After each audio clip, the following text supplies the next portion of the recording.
Valia police station વિસ્તારમાં ASP Ajaykumar Meena દ્વારા ફૂટ patrolling કરાયું હતું. રાજ્ય પોલીસ વડાના આદેશના પગલે જિલ્લા પોલીસ એક્શનમાં આવી હતી.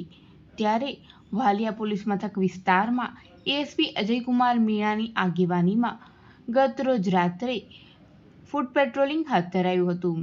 પોલીસ મથકથી ફૂટ પેટ્રોલિંગનું આયોજન કરવામાં આવ્યું હતું, જે વિવિધ વિસ્તારોમાં ફરી 4 રસ્તા ખાતે ગુનાહિત ભૂતકાળ ધરાવતા ઇસમોની પૂછતાછ કરવામાં આવી હતી અને એએસપીએ અસામાજિક તત્વોને અસામાજિક પ્રવૃત્તિઓ નહીં કરવા સૂચનાઓ આપવામાં આવી હતી અને જો ગેરકાયદેસર પ્રવૃત્તિઓ કરતા કોઈપણ તત્વો પકડાશે તો કડક કાર્યવાહી કરવા પોલીસ અધિકારીઓએ સૂચના આપી હતી.